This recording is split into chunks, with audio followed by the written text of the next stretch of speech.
Amados hermanas y hermanas, les saluda el pastor Antonio Arroyo de la Iglesia Bíblica Buenas Nuevas. Y hoy voy a compartir la poderosa y siempre bendita palabra del Señor. Hay dos pasajes de la Biblia que son muy conocidos por los creyentes, así que recordemos.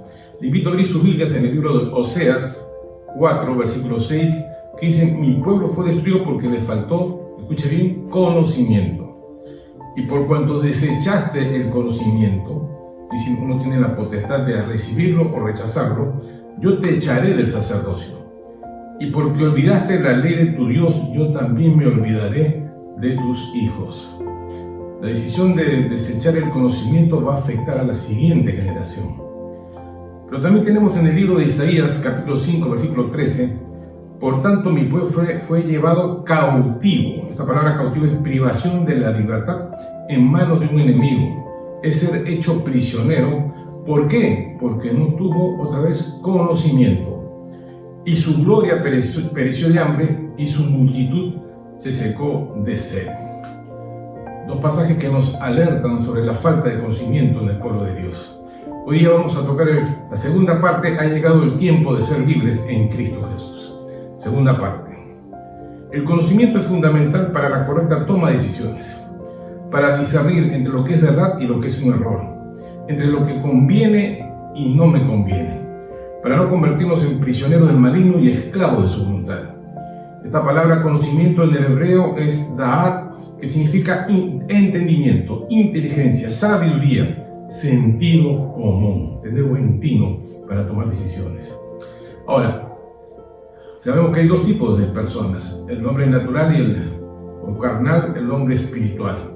Por eso mucha gente no acepta la palabra de Dios. Dice en 1 Corintios 2, del 14 al 16, dice: pero el hombre natural es el hombre sin Dios, sin el conocimiento de Dios, no percibe, dice, las cosas que son del Espíritu de Dios, porque para él son locura y no las puede entender. Son locura y no las puede entender, porque se han de discernir como espiritualmente. Es un conocimiento espiritual. En cambio, el espiritual juzga todas las cosas, pero él no es juzgado de nadie. ¿Por qué? ¿Quién conoció la mente del Señor? ¿Quién lo instruyó? Mas nosotros tenemos, escuche, la mente de Cristo. Tenemos el entendimiento y los pensamientos de Cristo. Y Jesús es el autor de todo. Para él fue creado todo, por él fue creado todo y para él fue creado todo. Entonces, hermanos, esta sabiduría que viene de lo alto proviene de Dios. Y así podemos entender. La semana pasada vimos que la ciencia ha descubierto que el ser humano posee 3 cerebros. Uno en la cabeza, otro en el corazón y otro en las entrañas. ¿Y cómo detectamos esto? Porque en los 3 hay neuronas. Y la neurona es la célula fundamental que se encarga de procesar y transmitir toda la información a través del sistema nervioso.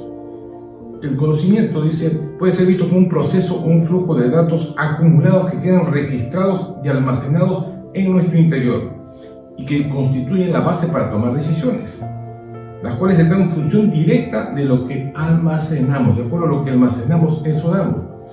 Cada persona, tenemos que tener en cuenta, es un mundo diferente y va a almacenar también de manera muy diferente que otra, ¿no? Según su inteligencia, su nivel económico, su nivel social, ¿no? Su entorno antropológico, laboral, cultural, espiritual, etcétera, etcétera. Un artista va a acumular información sobre lo que le gusta, un médico igual, un campesino igual, un chino, un africano, un americano, según sus entornos. Cada quien va a acumular esa fuente de información, ¿no? Entonces, por eso todos tenemos diferentes datos dentro de nosotros. Ahora, espiritualmente debemos discernir lo siguiente. En 1 Juan 5, del 7 al 8 dice: porque 3 son los que dan testimonio en el cielo, el Padre, el Verbo y el Espíritu Santo, y los 3 son uno. Y 3 son los que dan testimonio en la tierra, el Espíritu, el agua y la sangre, y estos 3 concuerdan. Ahora, vamos a discernir esta información, esta revelación apostólica que Dios nos ha dado, porque Dios quiere que seamos libres completamente. Miren lo que dijo el apóstol Pablo. Él nos revela que nosotros somos el templo de Dios viviente. Esto lo está en 2 Corintios 6:16, que dice: ¿y qué acuerdo hay entre el templo de Dios y los ídolos? Porque vosotros sois el templo del Dios viviente. Como Dios dijo, habitarían entre ellos y seré su Dios, y ellos serán mi pueblo. Ahora, aquellos que hemos estudiado la Biblia, sabemos que el tabernáculo de Moisés y el templo de Salomón también tenían 3 áreas bien definidas: los atrios, el lugar santo y el lugar santísimo. Y dentro del lugar santísimo también estaba el arca del pacto. Y dentro del arca del pacto también habían 3 cosas: las tablas de la ley, el maná, ¿no? y la vara de Aarón que reverdeció. Entonces vemos que el número 3 es importante dentro de la Biblia. Y en la numerología bíblica, el 3 significa la plenitud divina y la perfección en testimonio. Por eso ahora también debemos entender y discernir espiritualmente que el ser humano, su estructura, son 3. Tenemos la piel. Si nos sacamos la piel, tenemos los músculos, y sacando los músculos tenemos el esqueleto, también son 3. Amén. Entonces, bajo esa premisa, tenemos que entender por qué Dios, en su diseño maravilloso, puso 3 cerebros, tanto en la cabeza, en el corazón y en las entrañas, y qué clase de procesación de información procesan ellos, y cómo nos afecta esto en nuestra vida diaria. Estos 3 cerebros nos dan una luz de por qué algunas personas que reciben a Cristo, y estoy hablando ahora del pueblo de Dios, por qué les cuesta tanto cambiar. ¿Qué está ocurriendo si han recibido el mismo mensaje, la misma palabra de fe, ¿no? Y siguen con continuos problemas, y pasan los años y siguen cayendo en lo mismo? Y alguno me dirá: pastor, pero el 2 Corintios 5 y 7 dice: de modo que según está escrito, nueva criatura es, las cosas viejas pasaron y aquí todas son hechas nuevas. Ciertamente Dios hace un cambio, pone un corazón, quita el corazón de piedra, pone un corazón nuevo, ¿amén? Pone un corazón nuevo, pone un espíritu nuevo para que estemos conectados con Dios, y aún más viene el Espíritu Santo a ayudarnos a hacer el cambio. Pero recuerden que también está escrito en Romanos 12:2, y lo voy a leer bajo la versión hispanoamericana: no se amolden a los criterios de este mundo, al contrario, déjese transformar y renueven su interior, de tal manera que sepan apreciar lo que Dios quiere decir, lo bueno, lo que es grato y lo que es perfecto. Otra versión, el pueblo de Dios lo dice de esta manera: no tomen como modelo este mundo, por el contrario, transfórmense interiormente, renovando su mentalidad, a fin de que puedan discernir cuál es la voluntad de Dios, lo que es bueno, lo que le agrada, lo que es perfecto. Y otra versión más, Dios habla hoy y dice: no vivan ya según los criterios del tiempo presente, al contrario, cambien su manera de pensar para que así cambie su manera de vivir, y lleguen a conocer la voluntad de Dios, es decir, lo que es bueno, lo que es grato y lo que es perfecto. Dios cambió un cerebro, el corazón, pero tanto la cabeza como el cerebro de las entrañas siguieron activos. Y cuando sacaron este corazón, los otros volvieron a llenar de esa información el corazón. Por eso Dios dice que debemos renovarnos. Cuando alguien saca un disco duro, donde está toda esa información, primero hace un backup y después pone el nuevo disco, y toda esa información la vuelve a pasar al nuevo disco. Eso ocurrió en nosotros. Si bien es cierto, Dios cambió el corazón de piedra y nos dio una oportunidad de empezar otra vez, lo que no hicimos fue limpiar los otros 2 cerebros para que entonces comience una información, una renovación completa de nosotros. Muchas personas lo hicieron, renunciaron a muchas cosas, murieron a su vieja vida, se levantaron, pero no todos lo hicieron. Ahora, el ser humano, creado por Dios, también tiene un sistema de autodefensa en el cual, ante situaciones dramáticas, traumáticas, bloquea terribles recuerdos, impide que aparezcan en nuestra memoria. Entonces muchas personas no tienen memoria de lo que pasó en situaciones muy complicadas y ya prefirió bloquearlo. Pero quiero decirte algo: no desaparecieron, esa información no desapareció, ¿no? Sino que se mantienen como registros invisibles, tal como ocurre en el sistema operativo de una computadora, que oculta archivos para que nadie los borre accidentalmente y impida que funcione adecuadamente el sistema. Entonces, el hecho de que tú no lo recuerdas no significa que no esté, está ahí, pero está guardado, está como invisible ante ti, bloqueado por tu memoria. Pero, hermanos, tenemos que recordar también que heredamos una genética natural, ¿no? Proveniente de nuestros ancestros, pero también heredamos una genética espiritual, de tal modo que recibimos patrones de pensamiento, conductas y actitudes que se repiten tan igual que a ellos. Y los podemos ir viendo en la Biblia, vemos cosas, cómo se va ocurriendo en cada uno de ellos, actitudes. ¿Cuántas personas dicen que yo no sabía, pero estuvo igual que mi padre, mi abuelo, mi hermano? Exactamente, hay una herencia, igual que tus ancestros, tus abuelos, tus padres, tú vas actuando igual que ellos. ¿Y es por qué? Porque esos registros que estaban invisibles igualmente se han trasladado a cada persona. Por eso, hermanos, cuando, inclusive para poder pedir un trabajo, nos dan una hoja, ¿no? Y preguntan, o va usted a un médico para hacer un tratamiento, y le preguntan de su familia cercana, sus padres, sus parientes cercanos han sufrido de cáncer, de diabetes, alguna enfermedad, ¿no? Entonces, ¿por qué le preguntan eso? Porque saben que hay una genética. Y cuando uno tiene problemas, si quiere una terapia, va al psicólogo, al psiquiatra, también le pregunta a sus abuelos, sus padres se divorciaron, hubo entre ellos casos de infidelidad, de abuso, ¿no? de violencia. ¿Por qué preguntan todo eso? Porque saben que toda esta genética se va transmitiendo de generación en generación, con un añadido que la Biblia nos enseña, que toda semilla se multiplica, que es decir, hermanos, que va en aumento, se va acumulando más cada vez. Bajo esta revelación espiritual podemos discernir cómo lograr ser libres completamente en Cristo, para vivir la vida abundante que Dios nos ha prometido y así dar un testimonio delante primero de nuestra familia y delante de los hombres y mujeres de este mundo. En Juan 10:10, muy conocido por nosotros bajo la versión viviente, dice: el propósito del ladrón es robar, matar y destruir. Mi propósito es darle una vida plena, una vida completa, llena de satisfacciones y abundante. ¿Abundante qué? En prosperidad, en riqueza y bienestar. Dios, nuestro Creador, nuestro diseñador, puso en nuestro cuerpo todo lo necesario para que comparativamente sea como una máquina maravillosa, precisa y eficiente. La verdad, una obra perfecta. Por eso la Biblia dice que somos la obra maestra de Dios. ¿Dónde está eso, pastor? En Efesios 2:10, que según la versión viviente dice: pues somos la obra maestra de Dios.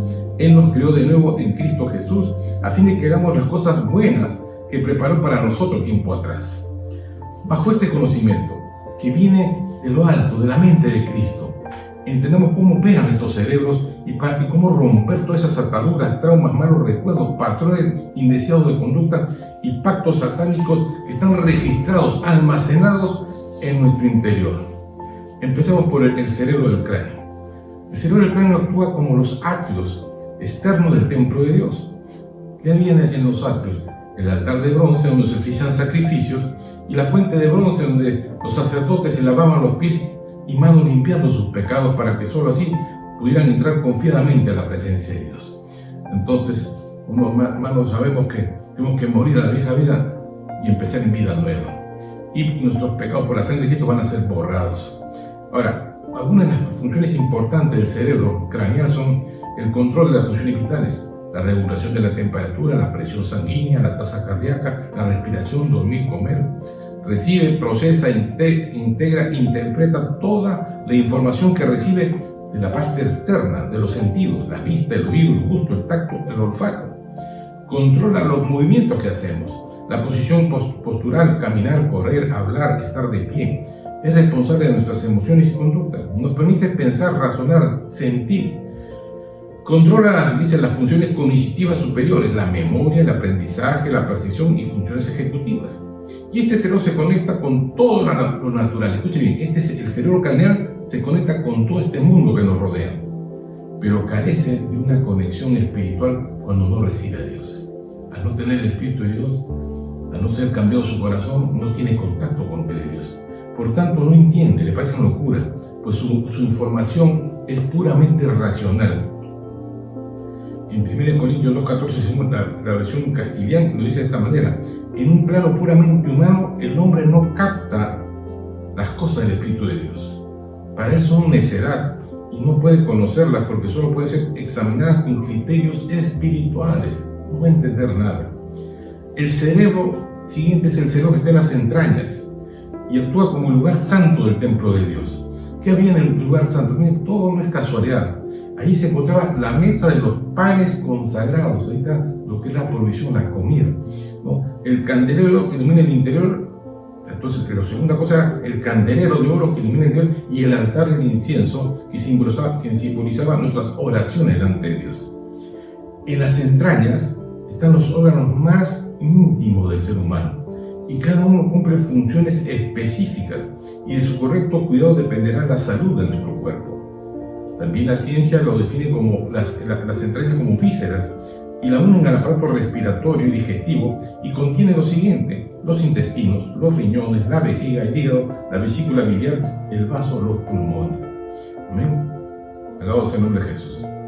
En Jeremías 17:10 dice, según la versión Pueblo de Dios: yo el Señor sondeo el corazón y examino las entrañas para dar a cada uno según su conducta, según el fruto de sus acciones. Porque si solamente hubiera información en el corazón, ¿por qué tiene que también examinar, escudriñar las entrañas? Porque allí también hay información.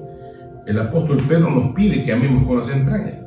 1 Pedro 12:1-22 dice: habiendo purificado nuestras almas por la obediencia a la verdad, mediante el Espíritu, para el amor fraternal no fingido, amaos unos a otros entrañablemente de corazón puro. Entrañablemente, que viene de entrañas. El libro de Jeremías 4:19, bajo la versión La Palabra, versión hispanoamericana, dice: ¡ay, mis entrañas! Mis entrañas, gritaba Jeremías. ¿Cómo me tiembla el corazón? Y ahí vincula corazón y entrañas. Tengo el corazón palpitando, no puedo seguir en silencio. He oído el sonido de la trompeta, el alarido que preludia a la guerra. Cuando él sintió el temor, tuvo información en el corazón, pero inmediatamente le dolieron las entrañas. Es la comunicación que hay vinculante entre ellos. Y también, hermanos, al igual que el corazón, las entrañas también hablan por la boca. En el Salmo 5:9, según la versión purificada, dice: porque en la boca de ellos no hay sinceridad, sus entrañas son maldad. Sepulcro abierto en su garganta, con su lengua hablan lisonjas, que son falsos halagos.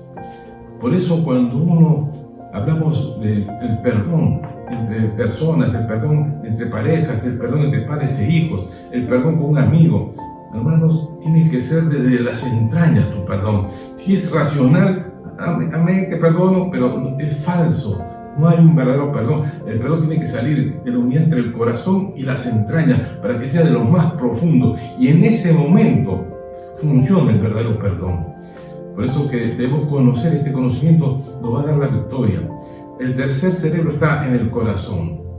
Y espiritualmente es el más importante, pues sin él no podemos acercarnos a Dios. Dice el necio: no hay Dios. ¿Por qué? Porque no tiene cerebro, no tiene el cerebro del corazón.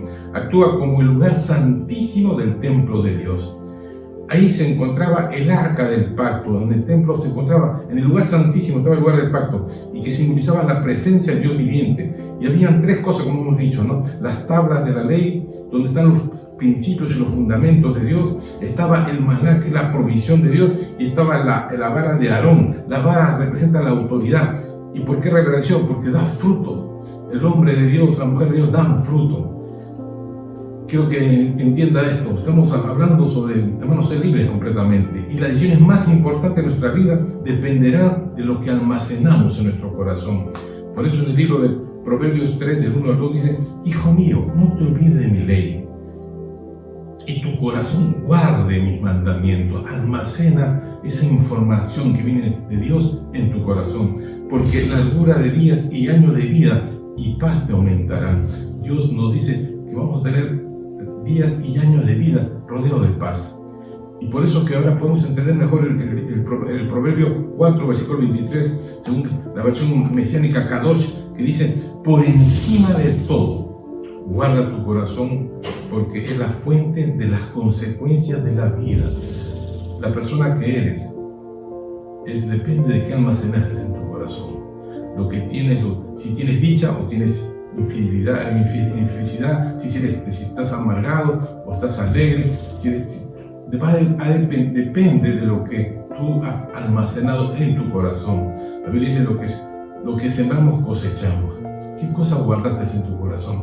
Si tú no rompiste con esos traumas, las cosas que te dañaron anteriormente, eso sigue atormentando tu vida interior. Bendito sea el nombre de Jesús. Ahora, añadido a eso, ojo, porque en la parábola del sembrador hay algo que también debemos tener en cuenta. En Lucas 8, versículo 12, podemos ver que también el enemigo ataca. La parte que cayó al borde del camino, dice, representa aquellos que oyen el mensaje, Pero llega el diablo y se lo arrebata del corazón para que no crean y se salven.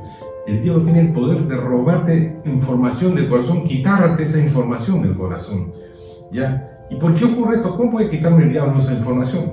Porque hay algunos que tienen una vida espiritual muy superficial, no guardaron esa información tan valiosa, hermanos, en su cofre. El tesoro de Dios no lo guardaron en el cofre. Dice la Biblia que en el lugar santísimo el arca era como un cofre, y ahí estaba adentro, estaban las tablas de la ley, estaba, hermanos, el maná, y estaba la vara de Aarón que reverdeció. Igual, esa información tenemos que guardarla en lo más profundo de nuestro corazón para que entonces seamos bendecidos y el diablo no tenga oportunidad de robarnos esa palabra. Viviremos una vida plena y abundante si examinamos nuestro interior y rompemos con toda aquella información que impide que seamos transformados a la imagen de Cristo. Si queremos nosotros la bendición para nuestra familia, ¿no?, para nuestra iglesia y para cumplir el propósito de Dios, ha llegado el tiempo de ser libre en Cristo Jesús. Esta información es muy valiosa, te va a ayudar a cambiar tu vida. Tienes que aconsejo como pastor. La Biblia dice que vayamos a nuestro cuarto, cerremos, que nadie nos moleste y derramemos nuestro corazón delante de Dios y le pidamos a Dios que nos revele esos secretos escondidos que hay en estos tres cerebros, que nos muestre aquellos aún que están invisibles. Y entonces, en el nombre de Jesús, por el poder del Espíritu Santo, por la sangre del Cordero, rompamos con todo eso y formateen todo eso y anúlenlo completamente. Y yo estoy seguro que usted se va a dar cuenta que hay muchas cosas por las cuales usted está padeciendo porque no rompió con aquello. Y es entonces cuando el Espíritu Santo va a poder entrar en todo y hacer el poderoso cambio que Dios nos ha prometido y tener esa vida plena y abundante que nos promete. Te invito a hacer una oración conmigo. Ahí donde estás, inclina tu rostro, cierra tus ojos, oremos juntos. Amado Padre que estás en los cielos, gracias por esta palabra tan viva, esta palabra que va a cambiar mi vida, Señor. Gracias porque, Señor, tú has prometido que seamos libres completamente de ti. Te pido perdón por mis pecados, te pido perdón por mi indiferencia, por mis rebeliones. Quita de mí toda maldición, toda iniquidad. Padre, examina todo mi interior, tanto en las tres fuentes de información, en el cerebro, en el corazón, en las entrañas, y límpiame y lávame y seré limpio y purificado. Creo que Jesús vino a este mundo a enseñarme esta verdad, a enseñarme los principios del reino de Dios, y por esa verdad Él fue a la cruz y por su sangre ahora soy libre. Yo confieso a Jesucristo como mi Señor, mi Salvador, mi libertador, mi sanador. Soy yo así, puedo decir con toda seguridad que soy una nueva criatura en forma integral y completa. Las cosas viejas pasaron y aquí todas son hechas nuevas, y voy ahora adelante de esta carrera en la vida, sabiendo que mi nombre ha sido escrito en el libro de la vida, Padre. Gracias, Señor, tu paz sea sobre mí y bendice mi hogar, mi familia, nuestra iglesia, nuestra tierra, en el nombre de Jesús. Amén y amén. Alabado sea el nombre del Señor, hermano. Pongamos en práctica toda esta poderosa enseñanza que es el fundamento apostólico y profético que Dios nos está dando para este año. Quiero terminar y preste atención a esto. En Proverbios 3:5 dice: confía en el Señor con todo tu corazón. No dice con tu cabeza, con todo tu corazón. No dependas de tu propio entendimiento. Estamos en tiempos de crisis, estamos en tiempos donde hay muchas cosas, el mundo está convulsionado, en nuestro país también. Pero los principios, mire, todo puede cambiar, Dios no cambia. Y cuando el enemigo te dice no, algo que dice, dudas de Dios, es porque no sabe que Él sabe que Dios, sus promesas son sí y amén. No va a cambiar. Por eso le pido una vez más, hermanos, que sigamos avanzando en el propósito de Dios. Comparta este mensaje con aquellos que no conocen a Cristo, coméntelo y apoye decididamente. No use su mente racional, no use el corazón y apoye a nuestro ministerio para que sigamos llevando las buenas nuevas a toda la familia y se produzca el gran avivamiento que el Perú y todas las naciones necesitan. Dios les bendiga, nos vemos próximamente.